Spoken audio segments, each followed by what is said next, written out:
दोस्तों, परमेश्वर के लिए कुछ करने का मौका केवल जीवन में एक बार मिलता है, एक बार मिलता है। इसका मतलब क्या है, इसको देख लीजिएगा। इस प्लैनेट पर सेवा का मौका आपको आपके अनंत काल के जीवन में एक बार ही मिलेगा। मैं इसको थोड़ा सा इस पे रोशनी डालना चाहूंगा। आप पैदा होते हैं, आप होश में आते हैं, आप जवानी बचपना जीते हैं, आप एक परिपक्वता में आते हैं, बुजुर्ग होते हैं, मर जाते हैं। जानते हो, इस बाइबल के मुताबिक इस पृथ्वी पर, इस प्लैनेट पे आप वापस फिर कभी नहीं आओगे। जी हां, बिल्कुल ठीक सुना आपने, बिल्कुल वापस नहीं आओगे। यह आपका अंतिम और अंतिम एक ऐसा जीवन का हिस्सा है कि फिर से वापस आप पैदा नहीं होंगे। कौन क्या मानता है वो बकवास की बातें, पुनर्जन्म अलाना फलाना, बाइबल उसको सपोर्ट नहीं करती और ना ही ये सच है।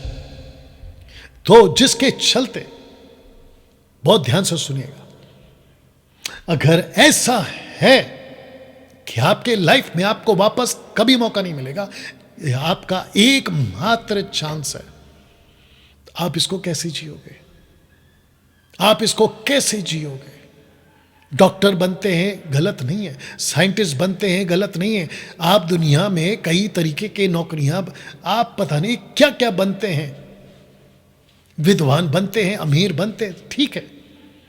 लेकिन जब आपको पता चलता है कि एक सृष्टिकर्ता के लिए मुझको सेवा करने का मौका मिला है, उस मौके को दोनों हाथ से पकड़ लीजिए। इस पृथ्वी पे परमेश्वर स्वर्गदूतों को क्या कहता है पता है? ये पवन है, हवा, विंड। लेकिन सेवकों को कहता है कि धधकती आग, धधकती आग। इसका मतलब क्या है कि परमेश्वर कहता है कि तुम लोग जो मेरी सेवा करते हो विशेष हो, तुम लोगों का जीवन विशेष है, तुम लोगों की बातें विशेष हैं, एक ऊंचा दर्जा दिया है। दोस्तों, जब मैं यफ्ता को स्टडी कर रहा था तो मैंने सोचा कि यफ्ता का जीवन और उसकी बातें क्या न्यू टेस्टमेंट में है। मैं ताज्जुब हो गया कि अगर लेखक इसका पौलुस है, इब्रानियों की किताब, उसका चैप्टर 11 का, जहां बहुत सारे ऐसे नायकों का जिक्र है जो विश्वास में और सेवा में बुलंद थे, हीरोज ऑफ फेथ जिसको कहते हैं, ये आदमी का जिक्र है, देख लीजिए।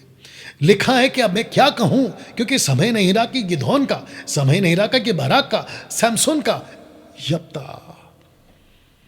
इसका मतलब क्या है? यफ्ता को सब जानते थे, यफ्ता की बेटी को सब जानते थे। दूसरे शब्दों में, ये ऐसे लोग थे जिन्होंने अपना जीवन परमेश्वर की सेविकाई के लिए समर्पित कर दिया। दोस्तों, मैं चाहता हूं कि अब ये जो स्लाइड आएगा ना, आप उसको देखिएगा, फिर समझिएगा। इन हेवन एक ही टॉपिक टॉप पर होगा। जी, आपने बिल्कुल ठीक सुना। हम जब सब के सब स्वर्ग में जाएंगे ना, इस पृथ्वी पर अपना अपना डेरा खत्म करेंगे। पौलुस होगा, पतरस होगा, ओल्ड टेस्टमेंट के जितने भी प्रॉफिट्स हैं वो सब होंगे। इन सब की जब मीटिंग हो रही होगी, इन सब की जब कभी बैठक हो रही होगी, इन सब का जब गेट टुगेदर हो रहा होगा, उसमें आप होंगे। 21वीं सदी के, पहली सदी के हम वो सब सेवक होंगे। तो एक ही टॉपिक टॉप पर होगा कि किसने कितनी सेवा की, किसने कितनी सेवा की। वाह! इस बात को रखते हुए मैं चाहता हूं कि अगला स्लाइड आप पहले देख लो। उस मनुष्य की दशा, एक ऐसा व्यक्ति जिसकी दशा, ये व्यक्ति कौन है? पहला फोटो देख लीजिएगा। फोटो से आप लगभग पता लगा लिए होंगे कि किसकी बात कर रहा हूं। जी हां, मत्ती 25 का 14 से पढ़ने जा रहा हूं। लिखा है, क्योंकि यह उस मनुष्य की सी दशा है जिसने परदेश को जाते समय दासों को भुलाकर अपनी संपत्ति उनको सौंप दी। अपनी सेवा, अपनी सेवा, कॉन्टेक्स्ट में सेवा। मैंने सीधा 15 पढ़ने जा रहा हूं। उसने एक को 5 तोड़े, दूसरे को 2, तीसरे को 1, अर्थात एक एक को उसकी सामर्थ्य के अनुसार दिया, तब परदेश चला गया। इसका मतलब क्या है कि परमेश्वर ने जिसकी दशा की बात हो रही है, यानी कि वो परमेश्वर यीशु है। यीशु कहता है कि डैनियल, मैंने तेरी ताकत के अनुसार तुझे सेवा दी है, मिनिस्ट्री दी है, और मैं देखना चाहता हूं कि तू कैसी सेवा करेगा। जानते हो इसका कहानी का अंत क्या हुआ? जिसको 5 मिले थे ना, उसने 5 कमाए। जिसको 2 मिले थे, उसने और 2 कमाए। लेकिन जिसको 1 मिला था ना, उसने कुछ नहीं कमाया। और उसका अंत क्या है आप जानते हैं? इस निकम्मे दास को बांधो और उस अनंत काल के आग में फेंक दो। दूसरे शब्दों में, ऐसा क्या था, ऐसी क्या बात हो गई कि ये 2 कर पाए और वो नहीं कर पाया? इसको कहते हैं कि उस व्यक्ति ने, जो तीसरा जिसको 1 मिला, उसने जो उसको मिला उसकी कीमत नहीं जानी। वाह! वापस बोल दूं, जो उसको मिला ना, सिक्का, वो परमेश्वर का राज्य का सेवा, वो एक ऐसी अपॉर्चुनिटी, उसने उसकी कीमत नहीं जानी, लेकिन बाकी 2 ने जानी। मैं फिर पूछना चाहता हूं सब सेवकों से, क्या जो सेवा आपको मिली है, क्या आप उसकी कीमत जानते हैं? Online preachers, Facebook preachers, TV YouTube preachers, physical virtual, आप छोटी बड़ी जो भी सेवा करते हैं, आपने उसकी कीमत जानी है? अगर जानोगे ना, तो आपको वैल्यू पता चलेगा। वाह! इसको कहते हैं सच्चा त्याग, इसको कहते हैं सच्चा समर्पण। दोस्तों, एक और एग्जाम्पल रखकर फिर मैं समाप्ति पे आता हूं। लिखा है मत्ती 13:44, स्वर्ग का राज्य खेत में छिपे हुए धन के समान है, जिसे किसी मनुष्य ने पाकर छिपा दिया और मारे आनंद के जाकर अपना सब कुछ बेचकर उस खेत को मोल लिया। चित्र देख लीजिए आप। इसको कहते हैं कि जब किसी को सेवा का महत्व पता चल जाता है। इसको कहते हैं कि जब परमेश्वर के पीछे सेवा करने का इंपॉर्टेंस उसको पता चल जाता है, फिनिश। वो उसको खजाना समझकर उसको अपने हाथों में ले लेता है। देख लीजिए। वाह! 2 कुरिन्थियों 12:15, इसको पढ़िएगा। मैं तुम्हारी आत्माओं के लिए बहुत आनंद से खर्च करूंगा, वरना आप भी खर्च हो जाओ। ये कौन है? ये है पौलुस। ये है पौलुस। पौलुस कहता है कि मैं खुद को खर्च करने को तैयार हूं। मेरी जिंदगी मैं खर्च कर दूंगा। इसी बात को यीशु ने क्या कहा? यदि कोई मेरे पास आए, अपने पिता माता पत्नी लड़के वालों भाइयों बहनों वरना प्राण को भी, अपनी जिंदगी को भी, यफ्ता की बेटी याद आ गई होगी, प्राण को भी अप्रिय ना जाने, तो वो मेरा चेला नहीं हो सकता। और फिर पौलुस ने क्यों कहा मैं खुद को खर्च कर दूंगा? क्योंकि उसने कहा यदि मैं जीवित हूं तो प्रभु के लिए जीवित हूं, यदि मरते हैं तो प्रभु के लिए मरते, सो हम जिए या मरे प्रभु के लिए। दोस्तों, मैं इस स्लाइड के साथ आज की जो बातें हैं उसको समाप्त कर रहा हूं। इसके पहले कि बहुत देर हो जाए, आपके हाथ पैर ठंडे पड़ जाए, आप बुजुर्ग हो जाए, सब कुछ खत्म हो जाए, उसके बाद आपको यह एहसास हो कि अरे मैंने प्रभु के लिए तो कुछ नहीं किया, तब कोई फायदा नहीं। आपका शुरुआत का 5 साल, बचपना का 5 साल माँ बाप की गोद में बीत गया।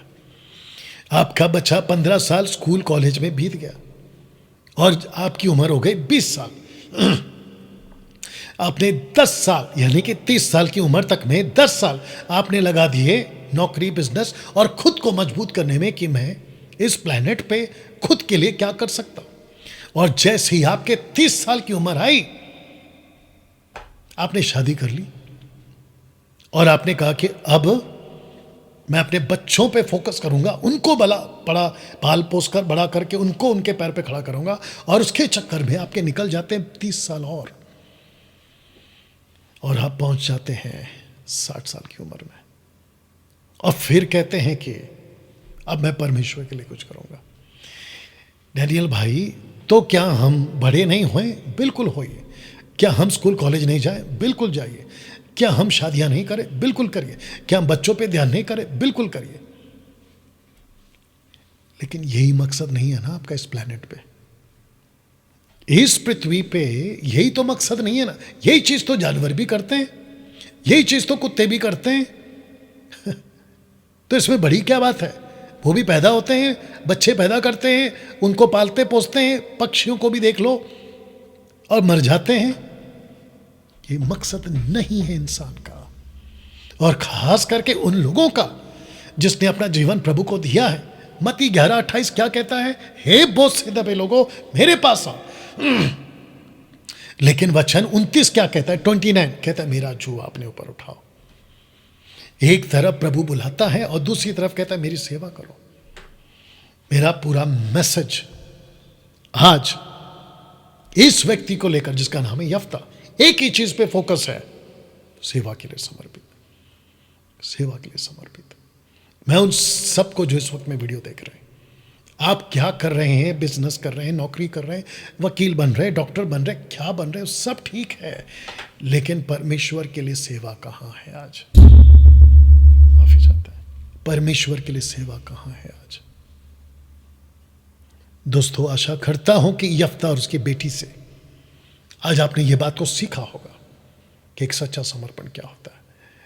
परमेश्वर के लिए अपने जीवन काल में, मैं इसको रख दे रहा हूं, अपने जीवन काल में आपको एक ही मौका मिलेगा परमेश्वर के लिए सेवा करने का, उसको मत गवाइए।